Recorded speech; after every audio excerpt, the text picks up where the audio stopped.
If you don't manage to overcome the challenge, what has been the lesson? Yeah. Identify the lesson, learn from the lesson. The owner of Virgin Airlines is one person that really inspires me because he says, if I don't take care of my team as a leader, they won't take care of my customers. They won't take care of my clients. Firstly, I get my authority from the Bible. Yeah. And secondly, my favorite author, John C. Maxwell. He puts it simply, leadership is influence. Yeah. If you do look up a book called Developing the Leader Within You, he repeats this word, influence, influence, influence. Because if you don't have influence, you will not be able to have anyone listening to you.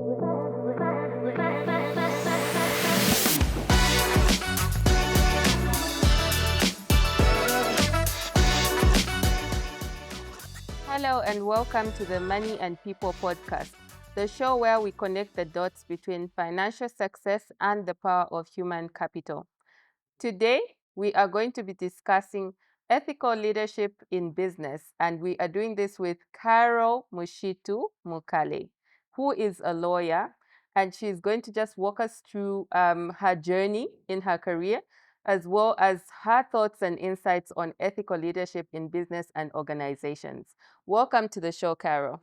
Thanks, Delia. I'm so excited to be here. Thank you so much for inviting me. Thank you so much for agreeing to come on the show.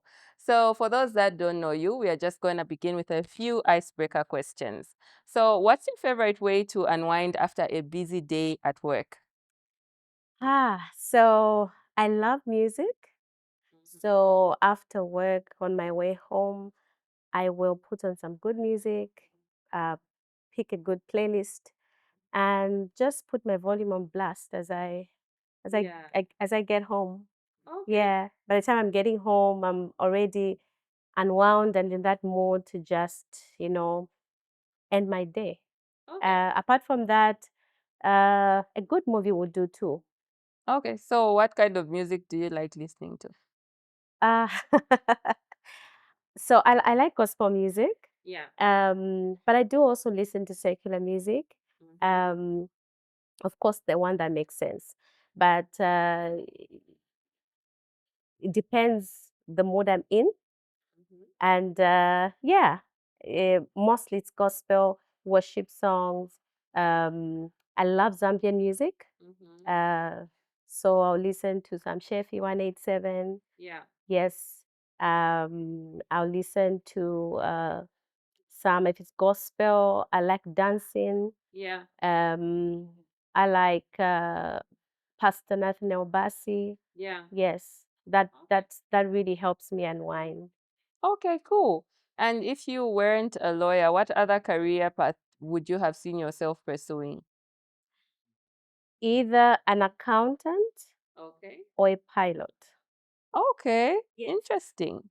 So when I finished my grade 12 Yeah. um, level, I couldn't get into law school straight away Mm-hmm. because I didn't want to go to UNZA.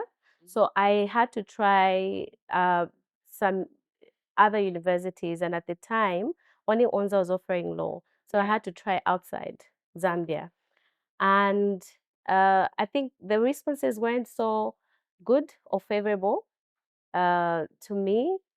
So I decided to do something else as I wait Yeah. to find something that suited my capability at the time or my parents' capability at the time. So I did apply to study as a pilot Yeah. at national airports. I got accepted. Mhm. Yes, I was almost starting, Yeah. and I was like, you know what? Let me try applying at Zika's too Yeah. to study SEMA Yeah. because that's something that I was looking at. Yeah. And as admitted, I studied SEMA, I think the first level of SEMA, Mm-hmm. which I cleared. And just after clearing, before I could go into the next level, I got accepted at a university in the UK Okay. and got my visa. And that's how I started my legal education. Oh, that's Yes. interesting. So if that didn't work out, I would definitely have been an accountant. Okay. Yes. That's really interesting. I wouldn't have thought of you as an accountant or as a pilot. Okay, and so what's one thing that people would be surprised about you for those who only know you through your professional role? Um, I sing. Okay. Yes, I do. Um, not at a professional level though. Yeah. I sing in church. I've sung in church since I was a child.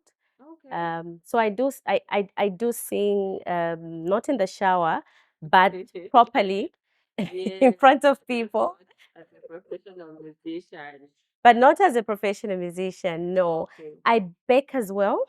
Okay. Yes, I'm a baker. What's your favorite thing to bake? Cakes. Okay. Yes, I love baking cakes. Okay. Um, Before I got the role that I have now, I used to bake cakes commercially. What? Yeah, I didn't even know I that. used to. I have What a was your page on page? face. It's called Frosted Bakes. Oh. Yes, but I Okay. haven't done that in like maybe 3 years. Okay. I haven't done that in 3 years, but I bake.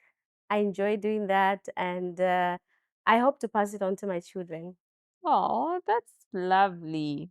I think we are getting to know more about you. Even myself, I didn't know that about you. And so, Carol, just a little bit now into your professional journey. What was it like? What was your journey like into becoming a corporate advisory lawyer and getting into the leadership positions that you currently hold? And I would like you to speak also into the leadership roles. What leadership roles are you currently serving? Okay. Okay, so I'll speak to the current leadership roles that I'm serving later. Uh, but I'll begin answering this by stating that, like you rightly put it, I'm a legal practitioner. I'm a lawyer, and I didn't start off as a corporate lawyer, Yeah. but that is eventually where I wanted my career trajectory to be on. So before I entered the corporate world, I was um, working in a private law firm. Yeah. Yes, I worked in litigation for quite some time, Mhm. um, pre and post Ziali.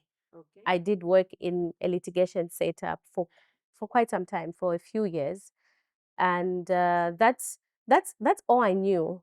Yeah. But I felt I needed to come out of the box Yeah. because that's what everybody was doing, Yeah. and I just thought there should be something more to this legal career than just flipping through different clients files Yeah. and going to court and back and doing the same thing the following day. I really wanted um, to to go into something that maybe just a few were in or nobody was in. Mhm. And also I wanted to get into an industry um, that had few lawyers. Okay. Yes, Yeah. that had few lawyers, because uh, for you to thrive in something, you you must be a solution provider first.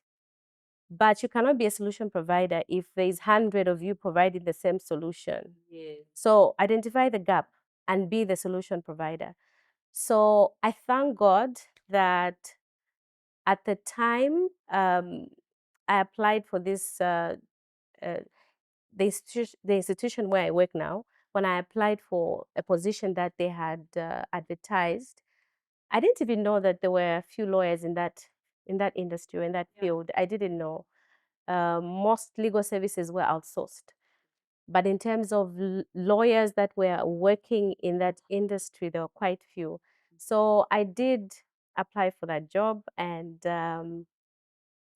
had successful series of interviews. Yeah.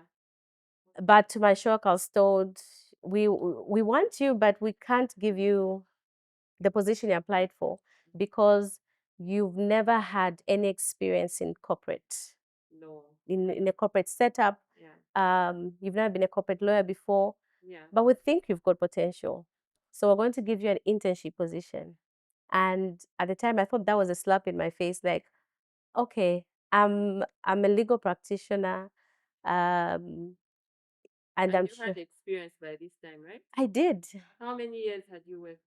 That was about 5, 6. Oh, wow. Yes. Yeah. And I was like, okay, we're going to do this because I have a vision of wanting to be a corporate lawyer. Yeah. I asked them, for how long do you want me to intern? And they told me, we're going to give you 3 months to intern. And this is how much you're going to get paid. I was discouraged because the pay was lower than where I was coming from. The position was something that I wouldn't even be proud of. But I told myself, this is where I want to be in, and this is what I want. Let me take it. Yeah. Let's see what will happen after 3 months. So I took it, Yeah. and I was given the same job that you would give a full-blown corporate lawyer. Yeah. Yes, and unfortunately for me, the person who was there had already left. So I didn't have any handovers. I didn't have anyone to pass on the baton to me. Yeah. I didn't, um, everything that is there now, I had to set up from scratch. Wow. And I think that was part of a learning process for me. And I thank God because I think in the moment, you would think that, okay, should I give up? Maybe this is not for me. Yeah. But I had to learn to network with people that have gone ahead of me, network with people that were already in that field, network with people that had been heading legal departments in companies for a while. Yeah. And I thank God that they were able to teach me Yeah. a thing or two for me to use as tools.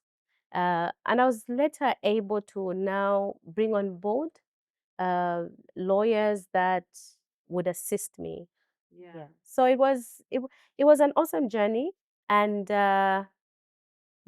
few years down the line, I now started getting exposed to leadership within the organization, until I got what my current role is, um, which is vice president in charge of administration and board secretary. Okay, sorry to take you back. So how did you move? You worked in the private law firm, then you became an intern at your organization. Yes. Then how did you move then? So you worked as an intern for 3 months. Yes. Then you got confirmed as a So I got when I worked as an intern for 3 months, I got confirmed as legal officer. okay. Yes. So put this in mind that at this point I'm still alone. There's nobody else. Yes. There's nobody to assist me. There's nobody to look up to. So I'm Yes. still alone in the department. But So as legal officer, you're now like practicing the corporate law. I started practicing this from the first day. The internship. Like I told you, Yes. the internship was the title I was carrying.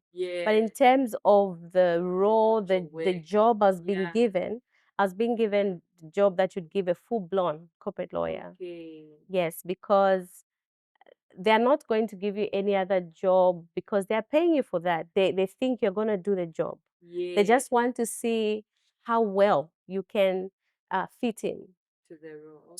into the role. But it was a challenge for me or a struggle because I was learning most things for the first time. It will probably have been easier if I Yes. had somebody who I was looking up to. But like I said, I had to learn to network. I had to learn to, um, get mentors. Yeah. And I think for me, that's where my passion for mentorship started from. Um, I had to learn to take in mentors, to follow them. I would pounce on their doors to say, I need you to teach me this. Yeah. I had a few friends that already were in the corporate world. I would always call them up. So, how do I take minutes at a board meeting? Wow. How do I do this? Okay, I need to send out notices. So, you now start thinking about what you learned at school, at Yale. Okay, this is how you draft a notice for a board meeting. Yeah. But now you're in practice, like, okay, how exactly am I supposed to do it? There's no template. I need to find a template. How do I do it? So it was a good experience. It was a good experience. And also I think I thank God that maybe I had to be thrown in the deep end because it taught me how to swim and swim really quickly. Like it really taught me how to do that. Maybe if I'd found somebody else, I'd have risen at a very slow pace. But I've risen to where I am in a very short space of time because I had to do things really at a fast pace. And in terms of getting into the leadership roles, what do you think helped? You've mentioned the mentorship. I'm sure that also played a part. But when did you begin to feel that leadership was going to be a path that you would take in your journey?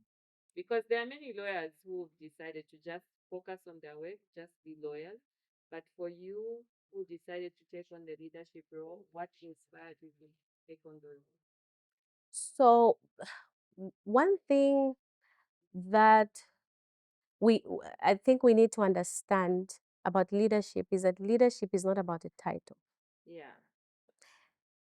Uh, my favorite author on leadership, John C. Maxwell, puts it simply that leadership is influence.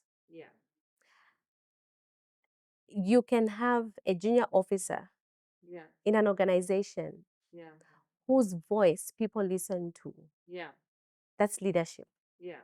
So for me, I think I discovered that when I began to understand the role I was playing, um, either when we have board meetings, um, or even when I have conversations with the board directors,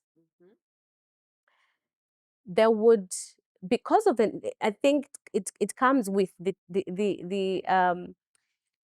role that a lawyer plays in an organization, because you're coming in as an advisor. Yeah. You are coming in as a compass to show the organization, no, let's take this route because this route is in line with the law. It's in line with the regulations. Yeah. Naturally, they will listen to you. Yeah. Okay, naturally, because they know whatever advice is coming from this person, it's not coming from emotions, it is not coming from their own personal opinion. Yeah. The advice is based on the law. So I started noticing that in board meetings where they would maybe um, hit a point where they cannot agree, or maybe they're at loggerheads with each other and they need to make a decision, and they would consult right there and then, okay, what does the law say? Yeah. Or what would be your opinion? What would be your advice? Yeah. And I realized that it's at that point I realized I cannot just open my mouth anyhow Yeah. and say anything. Yeah. I started understanding that part of the life of organization actually lies in what I legally advise the company to do, because they do believe you. Yeah. What does the law say on this? They don't need to go and double check. Yes. They'll believe what you've told them. It is. Because you are the expert in that. Exactly. They expect that whatever it is you're going to tell them, that is the position. Yeah. So at that point, I began to understand that I just can't speak anyhow. I just can't say what I feel. I had to say factual things. I had to say things that if the company went on to implement, it will not lead the company into maybe paying penalties or lead the company into abrogating the law. Now that is leadership, because then you have to be, as a leader, you have followers, right? Yes. Followers, just because someone is called a follower doesn't, it's not a derogatory term. Yes.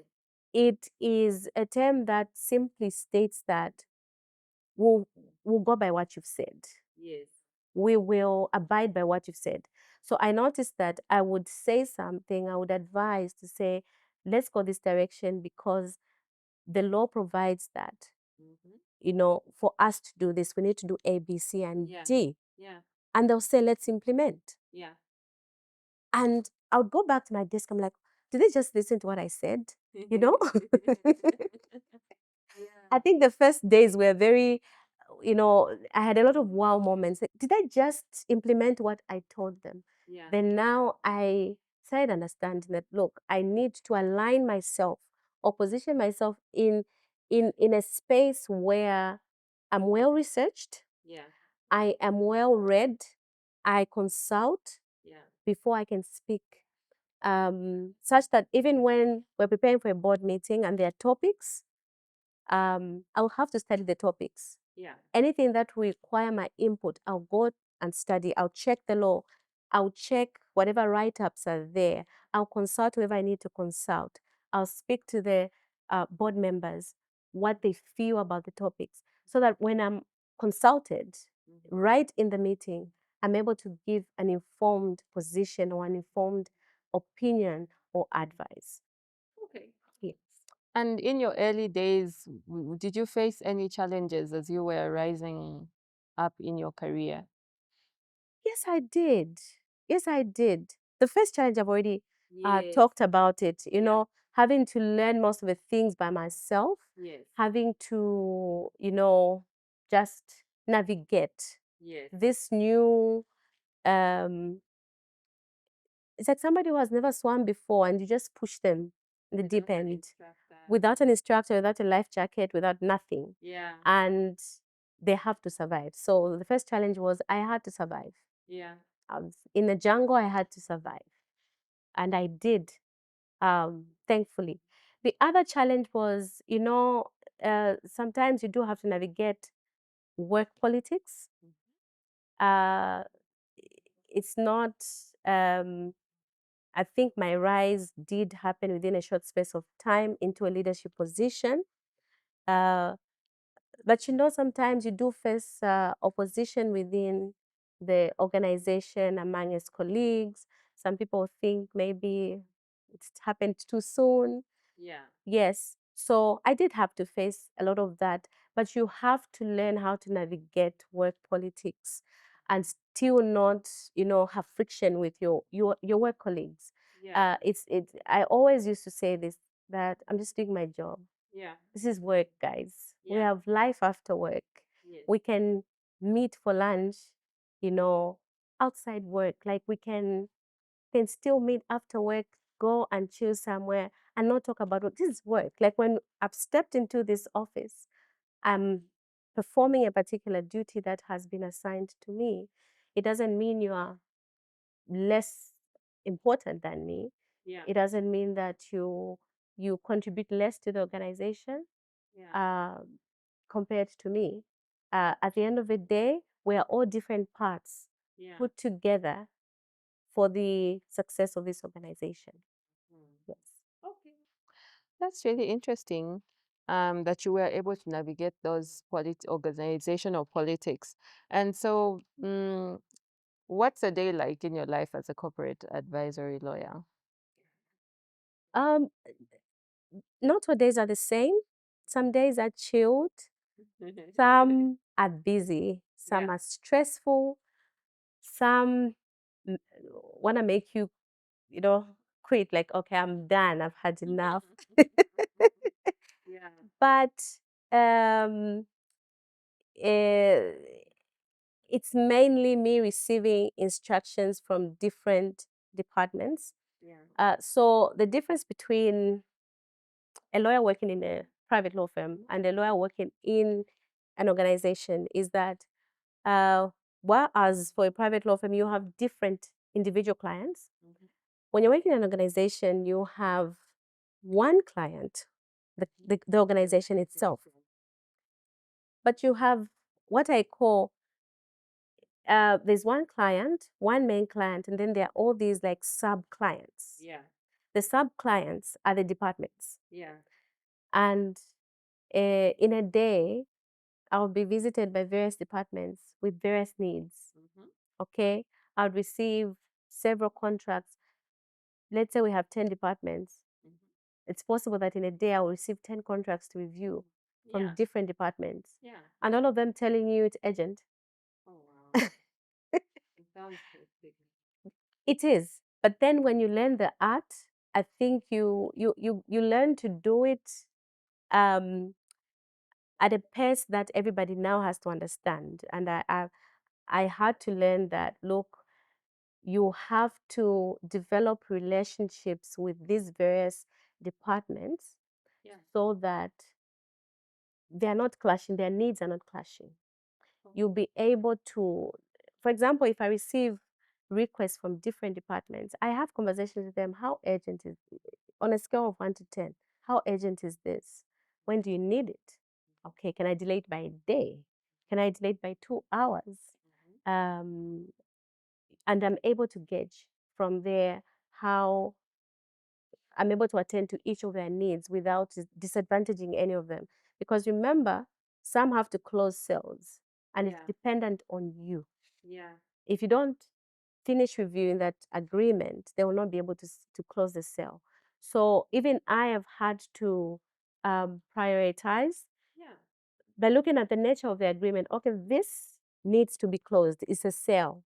Because anything for an organization, especially a private company, anything that brings revenue must be prioritized. So sometimes I use my own discretion. Okay, how do I prioritize the work that I've been given? But also remember, aside from in-house work, I have the board to also take care of. So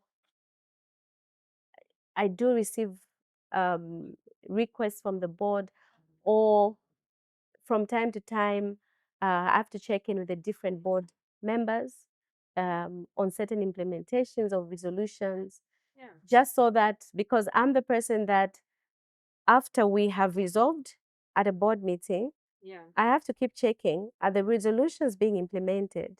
So aside from in-house work, I've got the board that I have to attend to. But also, I did mention to you that my current role is that of Vice President Administration.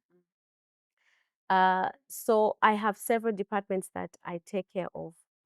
Under me, I've got the legal department, the human resource department, and the administration department. So it's not just legal work that I do now. I I have people, teams in HR and teams, a team in HR and a team in admin, as well as legal. Uh, those that now do the work. Mine is mostly supervisory, so that I just ensure that everyone is doing their work and the administration or the administrative part of the company is running the way it's supposed to run. And if you look back at your career, what three qualities do you think are most important for young lawyers to cultivate if they want to work in the corporate um, legal landscape? Think outside the box. Yes, think outside the box. Don't be limited to what you think you know. And I think it also depends on how far you want to go in your career. There are some people that are just comfortable with, I just want to get a job, get a pay at the end of the month, go home, live my life, have peace, and I'm okay. My bills are paid. But then there are some that want to make an impact. There are some that want to leave legacy. There's some that want to contribute to the they want to contribute to the legal landscape of the country. And I happen to be one of those. And what I did was, like I said in the beginning, I identified the gap. I was like, I don't want to live the rest of my legal career or my legal profession as a litigation lawyer. If that's what you want, then do your best and be good at it. But for me, that is not the area of law that I wanted to specialize in. I wanted to specialize in corporate law. And I think for me, company law is the course that really gave me a challenge at Ziali. So I think the more I repeated it, the more I felt like I needed to exploit. in Okay. practice. Yeah. So I think it was one of the drivers that really took me to that place where I wanted to be in the corporate setup. And I must say, I'm enjoying it now. I don't even understand why I couldn't clear it at first attempt. That's So, really so good. think outside the box. Yeah. To develop networks. You Mhm. can't survive as a corporate lawyer without a good network. Yeah. Develop a network. You can't know everything. Yeah. Even lawyers that have been in the corporate for 10, 15 years don't know everything. There are things that are coming up now. For example, there's AI. Yes. I need to have a Gen Z in my network Yes. to learn about how to navigate that. Yeah. So develop a good network, a network that is going to give you some value, a network you can learn from, not a network to just chill, but a network that when you sit, Mhm. you're exchanging value, Yeah. you know. And I think for me, those are the top two. But I'll add one more. If you do get a chance to be in a corporate setup, Mhm. treat it like it's your own. Yeah. Treat it like it's your own. Yeah. Don't just show up like, okay, I'm just working. Treat it like it's your own. The way you advise will be different. Yeah. When you treat it like it's for somebody else, you will be very laid back in the way you are approaching work. Mhm. But when you treat it like it's your own, I'm not saying treat it as your own, but treat it like Like, it was like if this was my company, what advice would I give to myself? yeah. If this was a deal I was about to close, how would I couch the agreement for the Yeah. best interest of me and my partner? Yeah. So those are the three things I think I would advise a young lawyer that's trying to navigate through corporate legal life or Yeah. who wants to be a corporate advisor. Okay, great. And if you were to look back, what would you tell your younger self who was just starting out as a lawyer? Yeah, What advice would you give the young Carol who was fresh from, is law it school. law school and getting into the industry? What advice would you give her? Um, so firstly, what I've just previously stated, not to restrict yourself, think outside the box. Um, do what I like challenges, and I think I thrive in challenges. So Yeah. if I were to advise the younger Carol, I would tell Carol to say, don't be scared of a challenge. Okay. Don't be scared of a challenge. If a challenge faces you, face it. Okay. You know, face it head on. Yeah. Um, if you overcome it, Yeah. you you you catapult yourself to the next level Yeah. in your career. Yeah. If you fail to overcome it, you learn a lesson. Yeah. Okay? So you don't lose out No, anything you from don't facing the lose. challenge. Yeah. If you don't manage to overcome the challenge, what has been the lesson? Yeah. Identify the lesson, learn from the lesson. Yeah. It's like losing a case in court. Yeah. I like to say a lawyer doesn't lose a case, a lawyer learns Yeah. from the case. Yeah. And the best lawyer is the one who let's say you lose, your client loses their claim or loses the case, you go back to the drawing board. Okay, we thought we had a good case. Where did we go wrong? Mhm. Which cases didn't we cite? Mhm. Maybe we didn't argue well in court. Mhm. What were the gaps? Mhm. So that when you take on the next case, you are able to learn from that. So you never lose, Yeah. really. You never lose. You learn. Okay. Yeah. And if you overcome, you've shot yourself to the next level Yeah. in your career. Yeah. And I've faced so many challenges. And I'll keep going back to when I was starting, I was alone. Mhm. So in that moment, you don't even have any anchor to lean on. Mhm. So you have no choice. I couldn't go back to my boss, say, I can't do this because I Mhm. was going to get fired. Yeah. So you have to face it. face it, attend to it. And I'll tell you, I have overcome so many challenges that I actually look forward to challenges now. Oh, It's a boring day if I don't have a challenge. I wow. want a challenge Yeah. because it makes me grow Yeah. as an individual, and also it grows my career progression. Okay, great. Now, coming into the meat of today's topic, Yeah. for those who are wondering, Carol, what is ethical leadership and why is it crucial for organizations today? Okay. So ethical leadership has two words. I've already uh, touched on leadership. And like I said, my authority on leadership.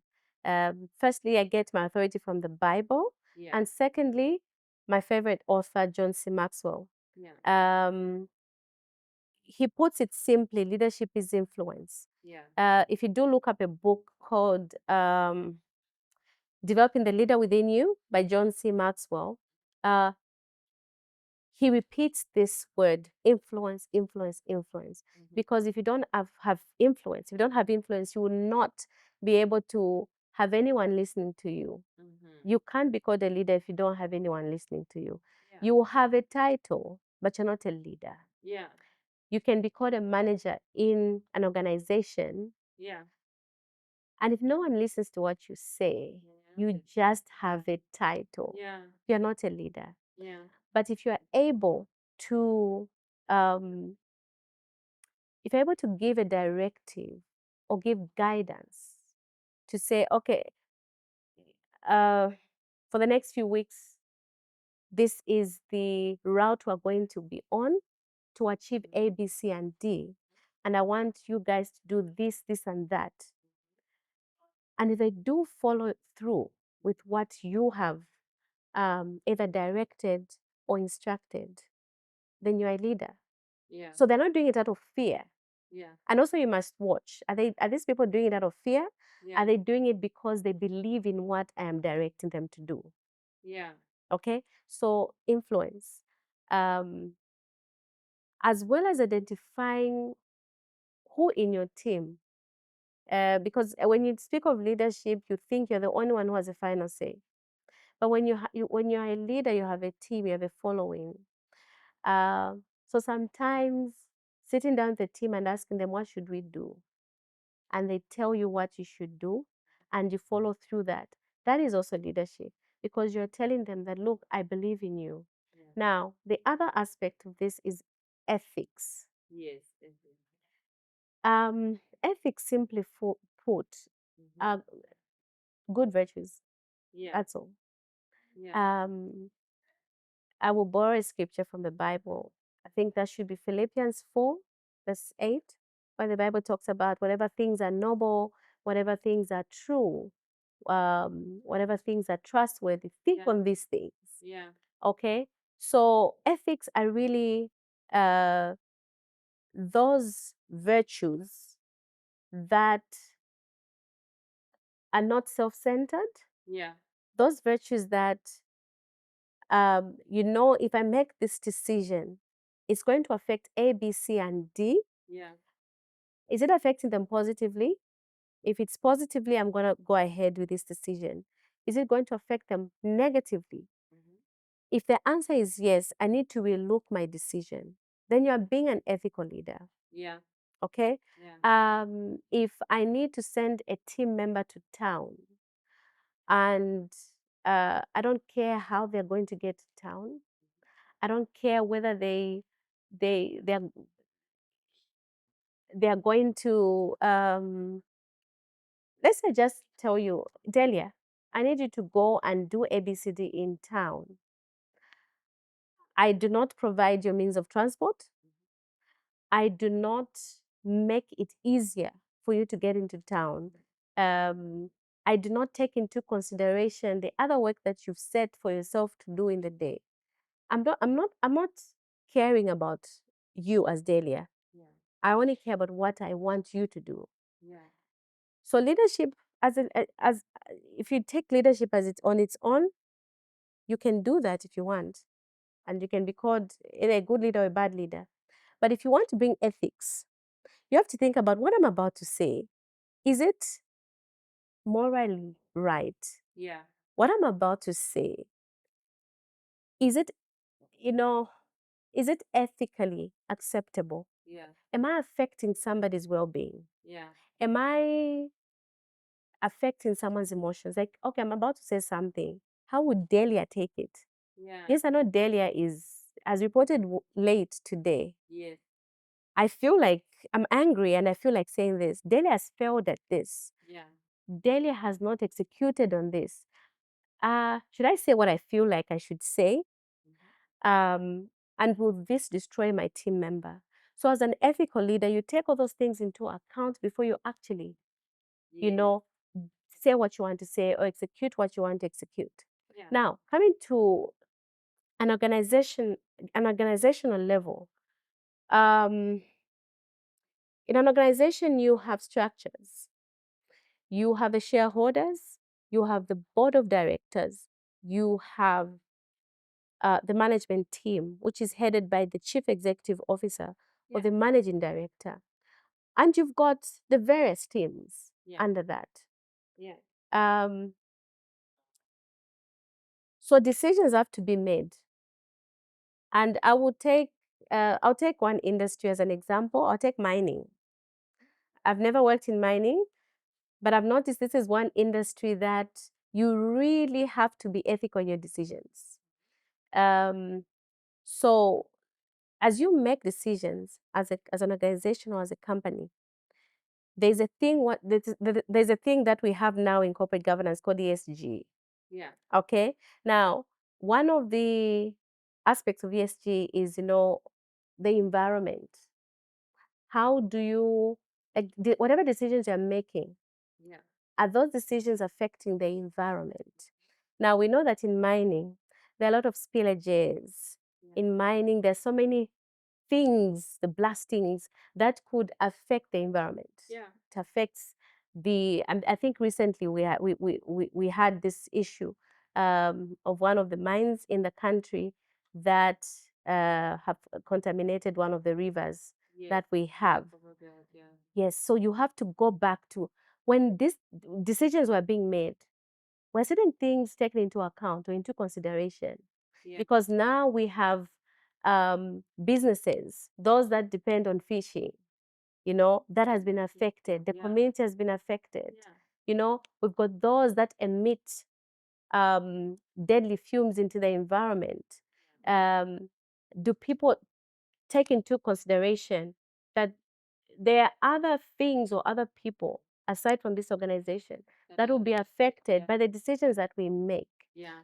Unfortunately, most people are driven by profit making Yeah. as opposed to balancing Mm-hmm. profit making and um, sustaining the environment around you, or even taking care of the people around you. Uh, One of the things that an organization needs to take into consideration is the people that you have in your organization are very important. The human resource that you have in the organization are very important. The other aspect is the stakeholders that you have outside the organization are also very important. The question is, when you sit down on that board table to make a decision, are you taking these two into account? Yeah. Okay? Are you taking these two into account? If we run this promotion, how will the people take it? Our own people inside the organization, Yeah. how will they take it?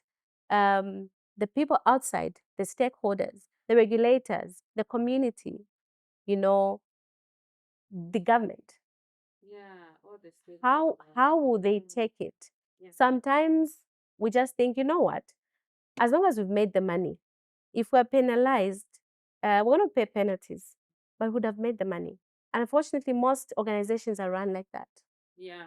But I think that's why ethical leadership is very important. It's not just about making profits. What impact are you making as an organization? Yeah. Are you an organization that the moment you mention an organization, I'll be like, oh my God, that organization? Or will I say, wow, that organization is led on ethics. That organization is big on ethics. That organization um, is big on protecting its reputation. And Yeah. you and I know that there's a lot that we take into consideration to protect our own reputations.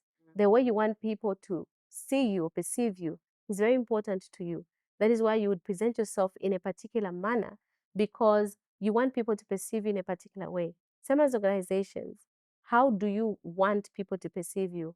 And that is why we have PRs in organizations, to make sure that they're always protecting the company's brand, Yeah. you know? And one of the ways that you protect a company's brand is by ensuring that your decision making, which is done by leaders, is something that, when implemented, it doesn't negatively affect those around you, or it doesn't abrogate the law. Yeah. It doesn't make you look like a pompous organization that is there to just pay its way out. Oh. It's good you've covered issues of us making sure that even as we are making profits, we take into account the ethical implications of our decisions, and also the effect of decisions that companies make on the wider stakeholders, not just within the company. And then finally, you touched a little bit on the perception as well that people have of an organization. And that led me straight into my first question, which is how exactly do you think ethical leadership influences public trust and corporate reputation in the long run? So I think you, you agree with me that we've got several brands. Even in this country, we've got several brands offering similar products and services. Yeah. Um, we've got several. Let me zero into supermarkets. Yeah. We've got several supermarkets. Yeah. Several. But I'm sure Delhi, you've got one supermarket that is your favorite. Yeah. Like you can pass the others Yeah. and you want to just shop in that supermarket. Now, what makes you go there? Several things. Customer care. Okay, customer care is one of the ways in which a company can show its ethical virtues. Okay. How you speak to a client, Yeah. how you address them, Yeah. how you I like the founder and chief executive officer of Virgin Airlines. Yeah. He says, um, in as much as he balances the interest of a client and the interest of his people. Okay, so he doesn't believe in the saying that a customer is always right. Okay. He says yes, a customer is right, but a customer or a client can also be wrong. Yeah. But what matters is how I take care of my team to ensure that my team takes care of my brand. Because if my team is able to take care of my brand, they're able to speak to that client or provide customer care in spite of whether the customer is right or wrong. Yeah. So most brands, unfortunately, have lost clients because uh, the first point of contact that a client has with the company is usually a customer care officer, Yeah. either receptionist Yeah. or um, a teller at a bank Yeah. or a till officer at a supermarket. Yeah. Rarely would you bump into or deal with a manager at first instance. Yeah. The first point of contact you have in any organization is that front desk person. How they talk to you, how they approach you, will give you a reflection of what kind of leadership is there in the organization. Yeah. And that is why I was saying the owner of Virgin Airlines is one person that really um, inspires me, because it says, if I don't take care of my team as a leader, they won't take care of my customers. They won't take care of my clients.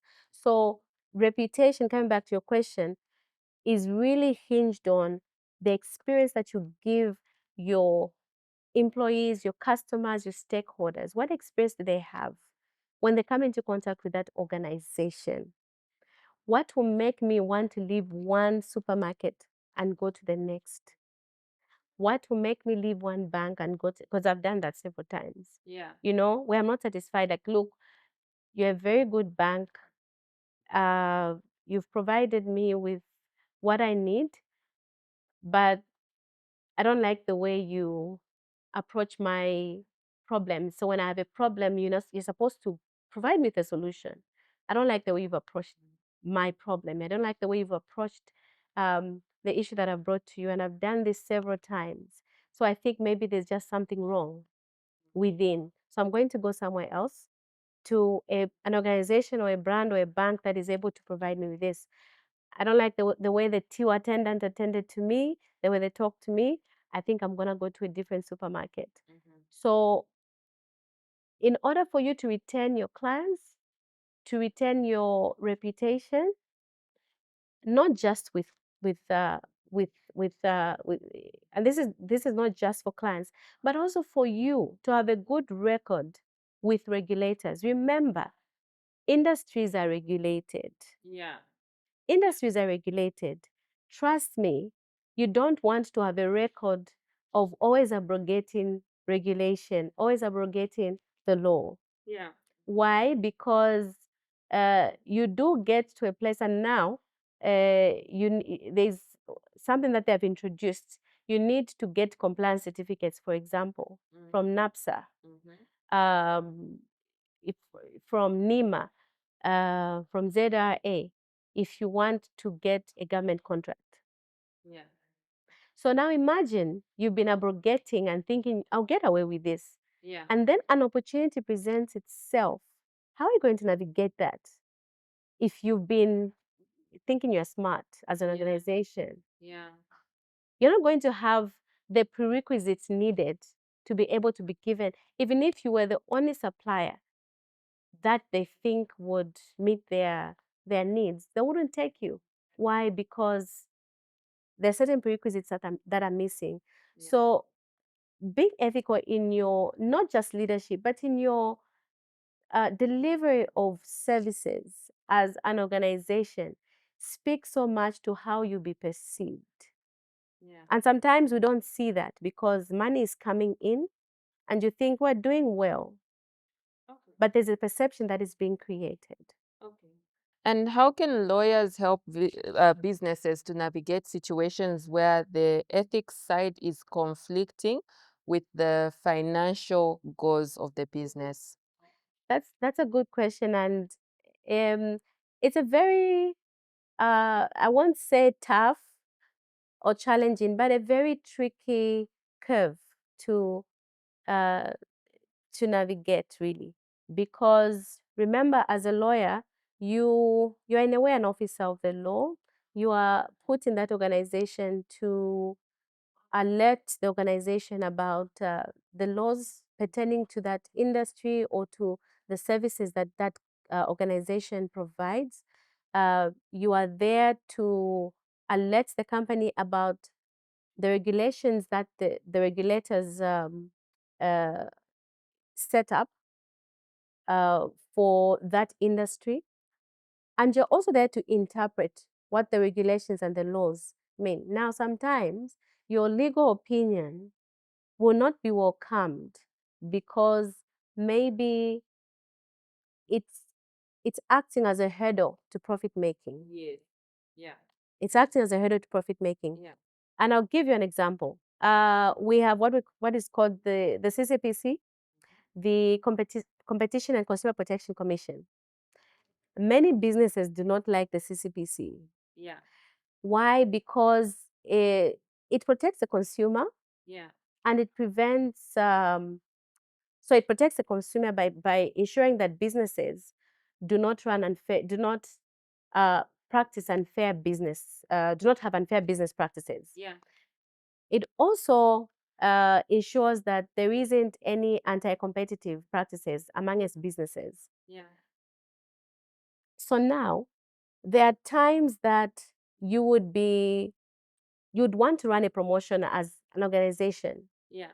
and you come to me to say, Carol, we want to run this promotion. Please give us a legal opinion on this promotion. Yeah. And my advice would be, you need to change this promotion. Mm-hmm. because if it's flighted and it goes out, either company B or C is going to go to the CCPC to report. Yeah. And when the CCPC comes, visits us, and actually finds out that, yes, we are running an anti-competitive promotion, Yeah. will be penalized. Yeah. And the penalties from CCPC are quite high. Yeah. So my role as a lawyer is to make sure you do not find yourself on the wrong side of the law or of the regulator. Because that will also affect the profits which you are trying to. Exactly. But then remember, the organization is my client. Yes. If you've been retained as a lawyer, you have to, whether your client has a bad case or not, you still have to represent them. Yeah. So a good lawyer is one who then goes to the client to say, I think let's tweak this promotion like this. Yeah. Let's take this angle. We may not get 100% what we want to get. Maybe we might get 80%. But what we'll be avoiding is we'll be avoiding penalties. Yeah. So let's tweak it this way. Or let's not use these words. Let's use these words. Yeah. And trust me, I'm speaking from experience where promotions have landed companies onto the wrong side of the CCPC, and the CCPC has penalized organizations. Yeah. And it sounds, simple when it's being talked about, but actually, when you're in it, it's not cute. It's not something to even, laugh about, because now they'll come to you as the lawyer to say, but you didn't tell us. Yeah. You should have told us that, no, we shouldn't have done this. Yeah. So the role of a lawyer or a corporate advisor is to balance. Remember, the shareholders or the board of directors, they're interested in the profits. They want to see at the end of the financial year, did we make profits? Yeah. Because remember, the shareholders want their dividends. So they want the revenue coming in. You are this this individual that balances interests. Yeah. Like, okay, I know you want your money, but if we get money in this manner, it's going to land us in problems. So this is how we can balance. You get something from what you want. You may not get 100%. You'll get 90%. Yeah. But what is going to happen is that you're not going to be on the wrong side of the law. Yeah. Or you still get 100%, but can we change the strategy? Yeah. So you then realize that as a lawyer in the corporate, as a corporate advisor, who is a lawyer, you're not just providing what the law says and interpreting it. You're also being a business decision maker. You are helping the board, you are helping the shareholders come up with decisions that are ethical. For example, I didn't mention about mines. You're supposed to help them come up with decisions that align with, for example, ZEMA, okay, the Zambia Environmental Management Authority. You'll be saying, okay, you want us to do this. Can I check in? Give me a moment. Let me check in with the ZEMA regulations. Let me see if this will abrogate any of their regulations. Oh, I've checked. I think this abrogates one regulation of theirs, and this is a penalty. So I think let's change the strategy. Let's tweak it like this. Or let's go to ZEMA. Let's present this. Let them advise how best we'll be able to do this. Yeah. Let's go to CCPC. We have a promotion. CCPC, what do you think? Do you think this will land us in problems? How do you advise that we change this? We really want to run this promotion, but how do you advise that we change this so that we are not anti-competitive, for example? Because regulators are we fear them, but they're very welcoming institutions. Yeah. That will welcome you, look at what you're proposing, and be able to advise how best you can navigate. Yeah. Okay. And so I think we have covered quite a lot of aspects of ethical leadership. We've talked about striking a balance. We've talked about the impact that ethical decisions have on not just the organization, but the wider stakeholder community. And we've also just talked about the role that lawyers have to play in helping companies find that balance. It's that aspect of considering each stakeholder and the effect of decisions on them. So I think it's been quite a packed session. I have enjoyed the gems that you have had to share. And just in concluding, I would like you to just address aspiring leaders in corporate or in business. How can they integrate ethics into their leadership style? Okay, so like I did mention, companies must have structure. And what structures, I'll start with structures. What structures do you have in the organization? And structures depend on how you are created. Are you a statutory body? Are you a private company limited by shares? Are you a company limited by guarantee? How is your structure? Put your structure right, set people in place that will um, that will serve as different parts to the movement of that organization. Now, decisions are made at different levels. Decisions are made at shareholders level, and that is where we have AGMs. Decisions are made at board level, and that is why we have board meetings. Decisions are made at management level as well, and that's why we have management meetings. Um, so usually, for example, at board level, um, or even at AGM, at AGM level, shareholders level, there's what is called resolutions. Whenever they have these meetings, they pass resolutions. Yeah. So it starts from there. Are the resolutions that you are making ethical in nature? Are the resolutions you are making just for the interest of the company? Like, are you just interested in making profits at all costs? Yeah. What are the resolutions you are making? Because as you're making those resolutions, you should ask each other questions. And that is why we've got what is called voting power, voting rights.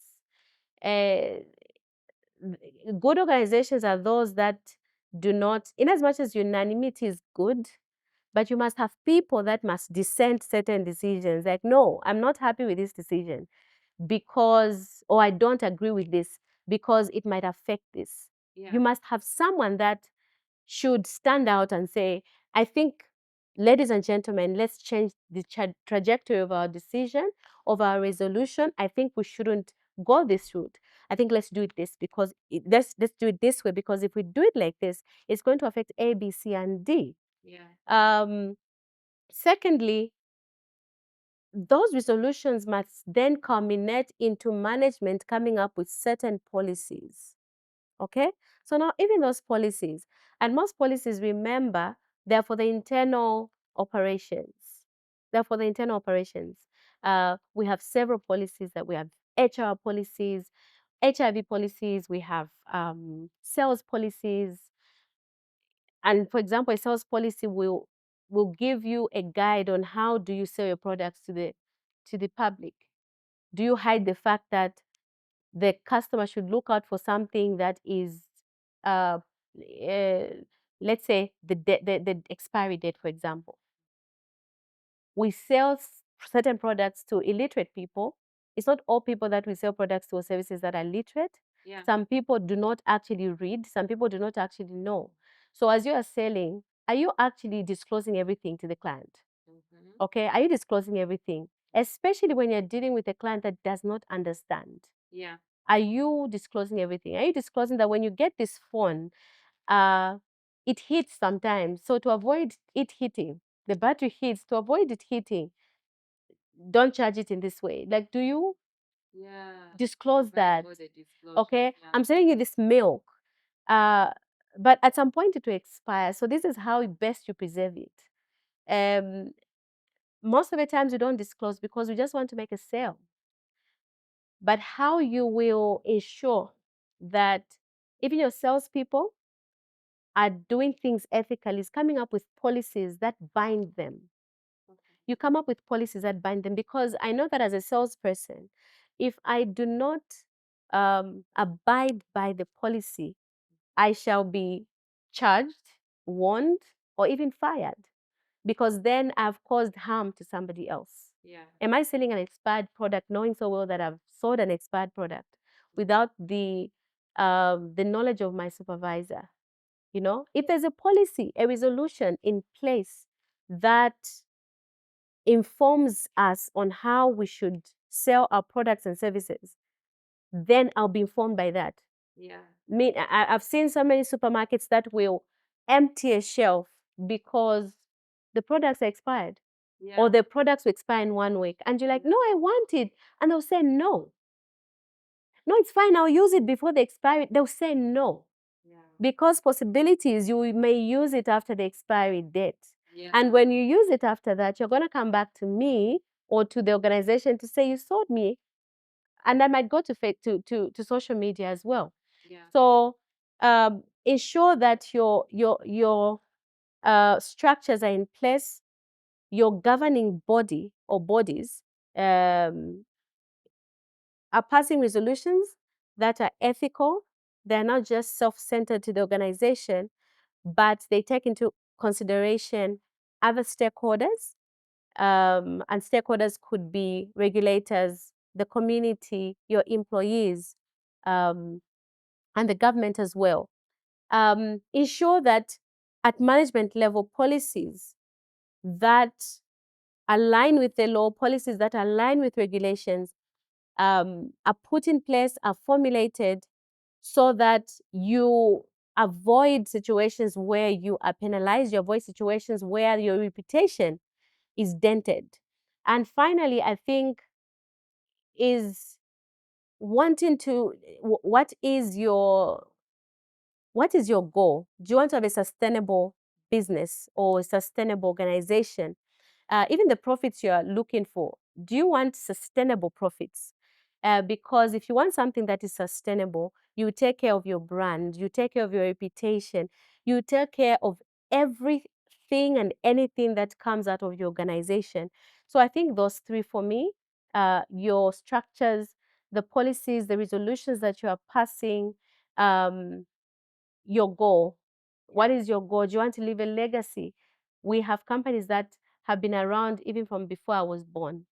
What is the secret? The secret is their goal was sustainability. Their goal was generational. And you can't do that if you are unethical. Yeah. So I think for me, that's what I would advise organizations. Okay. It has been quite an insightful session with you, Carol. Thank you, Dave. I really enjoyed learning a lot about ethical leadership, and I know our viewers as well have learned quite a lot and are empowered to make ethical decisions and to incorporate ethics in the way that they run their businesses and their organizations. Thank you so much for watching, and if you have enjoyed this episode, don't forget to like, comment, and subscribe to our YouTube channel. We will see you in the next episode. Bye.